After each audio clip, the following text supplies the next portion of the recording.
Festive season में इस बार जोरदार ऑनलाइन सेल्स होने का अनुमान है।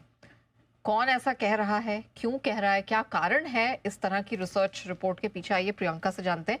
प्रियंका, जरा बताइए कहाँ से ये रिपोर्ट रिसर्च आ रही है और क्या डिटेल्स हैं? बिल्कुल नेहा, देखिए बहुत ही इंटरेस्टिंग डेटा पॉइंट होगा। 1 लाख करोड़ के पार ई कॉमर्स सेल्स होगी। फेस्टिवल के समय तो सेल्स बढ़ती ही हैं, ये पता है, लेकिन सिर्फ ई कॉमर्स से ही अगर आपको 1.2 लाख करोड़ तक का रेवेन्यू जनरेट हो, ये कुछ डेटा पॉइंट्स हैं जो डेटम्स रिसर्च के पॉइंट्स हैं और इम्पोर्टेंट होती है ये वाली डेटा पॉइंट्स जो वो कोलैबोरेट करते हैं। तो अब गणपति शुरू हो चुका है, इसके बाद आप नवरात्रि हो गए और फिर दिवाली और करवा चौथ, इन सब के चलते काफ़ी सारी शॉपिंग पे फोकस होता है और ऑनलाइन का एक बड़ा कंट्रीब्यूशन होगा। इनफैक्ट अगर आप ऑन ईयर बेसिस देखें तो बड़े जंप्स दिख रहे हैं। पहले डेटा पॉइंट लेकर आते हैं। तो जितनी भी 20 से 25% तक की growth, gross merchandise value GMV जिसे कहा जाता है, वो 1.2 लाख करोड़ जाने का उम्मीद है। और इसमें सिर्फ क्विक कॉमर्स से लगभग 14,000 करोड़ तक का आपको नेट ऑर्डर वैल्यू भी आ सकती है। क्विक कॉमर्स से प्री फेस्टिव में तो 30 से 35% का जंप है ही। पोस्ट फेस्टिव अगर कंपैरेटिव एनालिसिस करें आप पिछले साल से इस साल में, तो लगभग 150% तक का जंप होने की बात की जा रही है।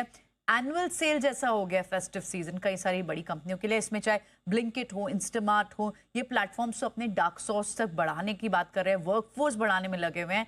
तो एक बड़ा quantum of money festive season में आ सकता है। और इसी और बड़े रीजन वो जो GST रैशनलाइजेशन हुआ है, GST की दरें कम हुई है, तो कंजम्पशन का सीधा सीधा बूस्ट है और इसलिए अब ये बड़ी जितनी भी ई कॉमर्स कंपनीज आएंगी अपने आप को गियर अप कर रही है। अगर आप फेस्टिव सेल्स का एक ट्रेंड देखिए GMV का, तो आप 2024 में जहां 94,800 करोड़ था, 2025 में 1.2 लाख करोड़, जहां एक समय पे 2015 में सिर्फ 1925 करोड़ होता।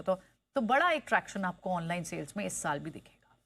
ऑलराइट, चलिए, तो एक इंटरेस्टिंग मूवमेंट यहाँ दिख रहा है। इनफैक्ट ई कॉमर्स स्पेस पर एक बार क्विकली सिटी साहब से भी राय ले लेते हैं। सिटी साहब, वैसे तो लगातार उस पर बात होती रही है, लेकिन अभी और यहाँ डिमांड जनरेट होगी, बहुत अच्छा मौका बन रहा है। आपकी टॉप पिक या पिक्स कौन सी होंगी?